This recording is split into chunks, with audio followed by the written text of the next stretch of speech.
Assalamualaikum warahmatullahi wabarakatuh. Saya Yufrizal Irfansyah, NIM 18024-246.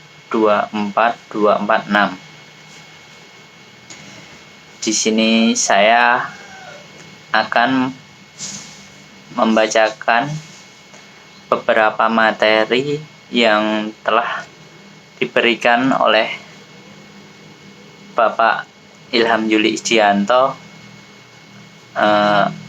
Saya mengikuti mata kuliah Negara Hukum dan Demokrasi kelas A. Di sini saya akan menjelaskan materi yaitu bentuk negara hukum. Negara hukum berbicara mengenai negara adalah berbicara tentang politik. Eksistensi negara dapat muncul akibat adanya kepentingan secara politis yang mengorganisir suatu masyarakat dalam suatu komunitas politik yang diorganisir secara tepat. Keberadaan negara adalah untuk masyarakat, bukan yang ada untuk negara. Dalam pengertian ini tentunya menegaskan konsep lama yang menyebutkan bahwa rakyat atau masyarakat yang melayani negara atau raja.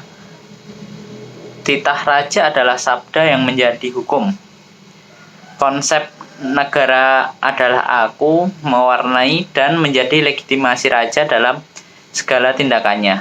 Konstitusi Indonesia sendiri dengan jelas menegaskan bahwa Indonesia adalah negara berdasarkan hukum. Dalam pembukaan Undang-Undang Dasar 1945, alinea keempat disebutkan bahwa maka disusunlah kemerdekaan kebangsaan Indonesia itu dalam suatu undang-undang dasar negara Indonesia. Macam negara hukum yaitu yang pertama res stat, yang kedua rule of law, yang ketiga socialist legality, dan yang keempat monokrasi Islam. Restat sendiri mempunyai beragam pendapat. Memang tak dapat dipungkiri bahwa restat adalah pengawajan hubungan yang erat antara negara dan hukum, yang menurut Burken hubungan keduanya bukan secara kebetulan melainkan bersifat hakiki. Konsep restat ini lahir dari perjuangan menentang absolutisme sehingga sifatnya revolusioner, juga bertumpu pada sistem hukum kontinental yang disebut civil law. Restat dalam perkembangan dan latar belakang tersebut akhirnya dapat dilihat dalam ciri-ciri atau unsurnya sebagai berikut. Yang pertama, adanya konstitusi tertulis yang tentang hubungan penguasa dan rakyat. Yang kedua, adanya pembagian kekuasaan negara. Tiga, diakui dan dilindunginya hak kebebasan rakyat. Selanjutnya, yang terakhir, jaminan atas HAM, rule of law. Konsep negara rule of law ini sangat dipengaruhi oleh semangat perkembangan demokrasi, sehingga nilai-nilai hak asasi manusia dan persamaan di dalam hukum dapat dikedepankan. Ciri-ciri perkembangan dalam sistem rule of law ini seperti bersumber pada rasio manusia, humanisme antroposentrik, dan pemisahan negara dan agama, yang nantinya sikap ateis atau apatis terhadap Tuhan ini sangat dimungkinkan. Rule of law ini terdiri dari beberapa unsur, yang diantaranya pertama supremacy of law, yaitu yang artinya tidak ada arbitrary power atau kekuasaan yang sewenang-wenang. Yang kedua equality before the law, artinya tidak ada hukum atau perlakuan yang istimewa, sehingga tidak ada peradilan administratif atau peradilan khusus lainnya. Tiga, constitution based of human rights, yaitu konstitusi berkembang berdasarkan the ordinary of land. Hukum primer dalam rule of law adalah Grundrechten, bukan undang-undang. Yang selanjutnya yaitu socially legality. Konsep sosialis legality ini dikembangkan oleh negara penganut komunis yang salah satu tujuannya sebagai penyeimbang rule of law yang dipelopori negara-negara Anglo-Saxon ini. Konsep ini menempatkan kedudukan hukum di bawah sosialisme, komunisme, karena hukum adalah alat untuk mencapai itu. Konsep negara hukum atau konstitusi suatu negara memang lebih rendah daripada sosialisme, di mana hukum dijadikan sebagai alat untuk mewujudkan masyarakat yang sosialisme atau komunisme. Nomokrasi Islam. Nomokrasi ini secara berasal dari norma atau berarti nomos berarti norma atau kratos yang berarti kekuasaan. Oleh karena itu, nomokrasi berkaitan erat dengan ide kedaulatan hukum atau prinsip sebagai berkekuasaan tertinggi. Istilah nomokrasi sendiri dikaitkan dengan Islam, sehingga disebut nomokrasi.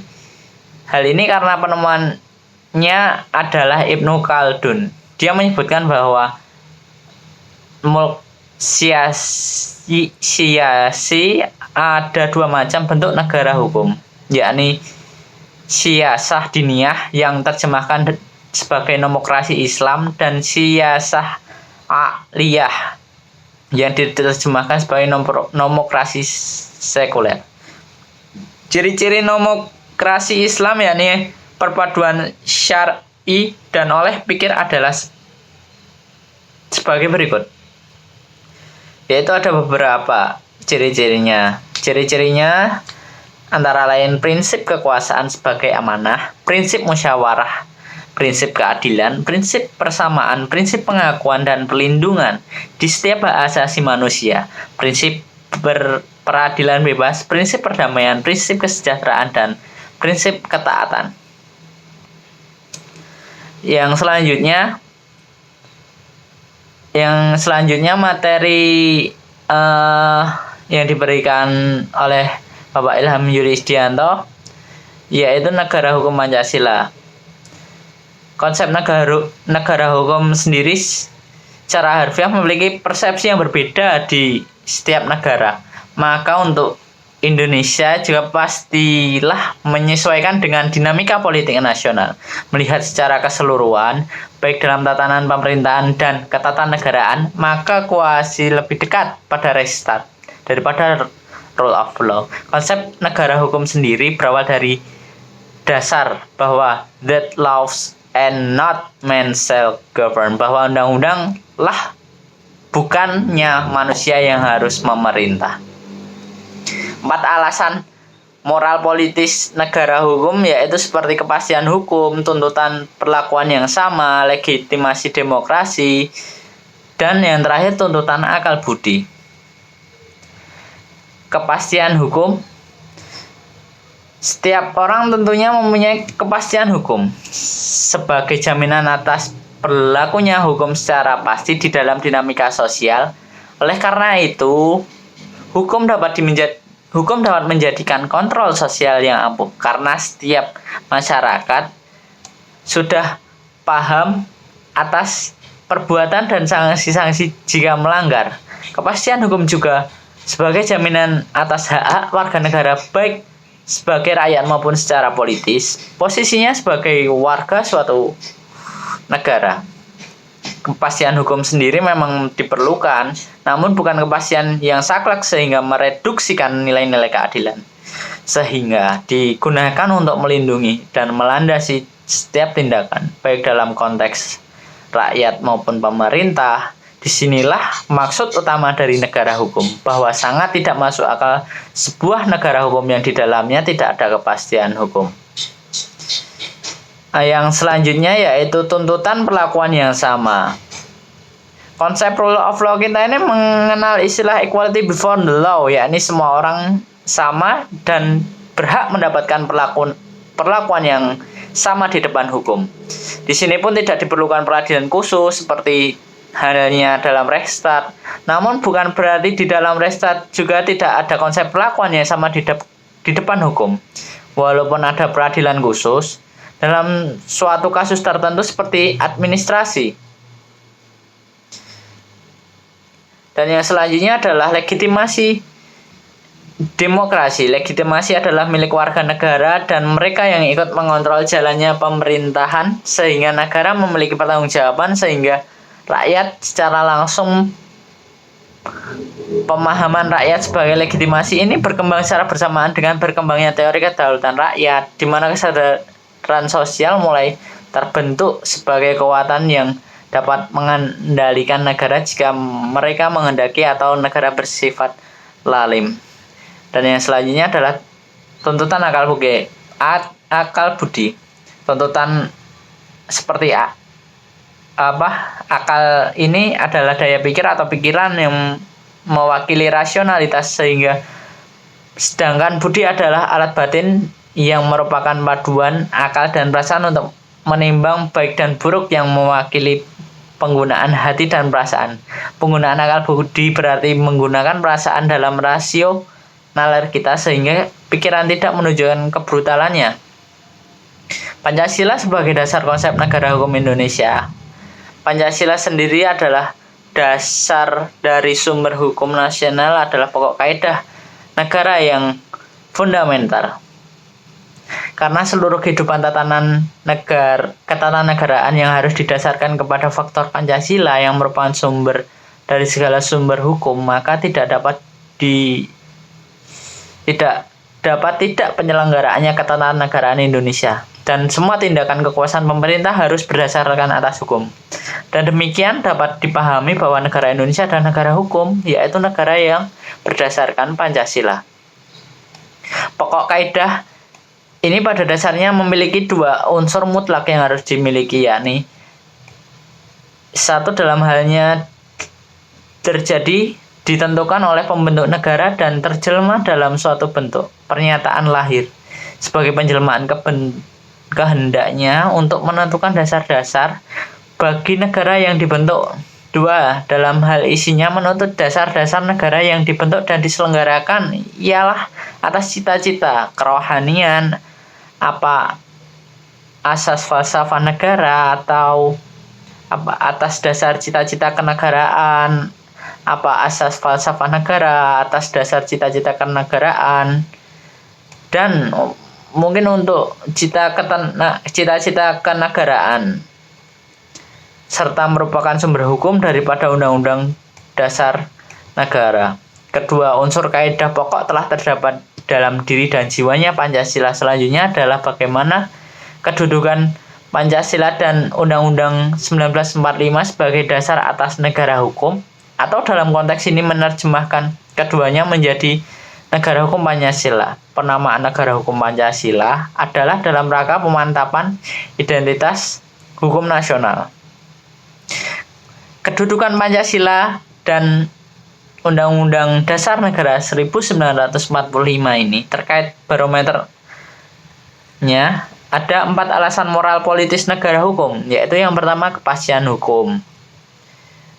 Yang selanjutnya adalah perlakuan yang sama. Yang selanjutnya, yang ketiga mengenai legitimasi demokratis. Dan yang terakhir adalah tuntutan akal budi. Yang pertama tadi kepastian hukum. Pancasila adalah norma dasar, yakni sebuah dasar falsafah dan sumber dari segala hukum yang ada di Indonesia. Sifatnya yang abstrak dan fleksibel tentunya dapat diartikulasikan ke dalam beragam peraturan dan kehidupan bernegara. Dalam konteksnya yang abstrak dan luas ini muncul pertanyaan tentang kepastian hukum atas Pancasila sendiri. Dan selanjutnya yaitu perlakuan yang sama. Jika diamati setiap sila di Pancasila mendasarkan pada persamaan sila. Sila pertama tentang ketuhanan adalah manifestasi dari konteks transendental, bahwa semua manusia di mata Tuhan adalah sederajat. Yang ketiga, yaitu legitimasi demokratis. Wabah demokrasi seperti bakteri baik yang mampu menyembuhkan penyakit, sosiolo, politik, dan arogansi kekuasaan yang berujung pada bentuk tirani maupun diktator.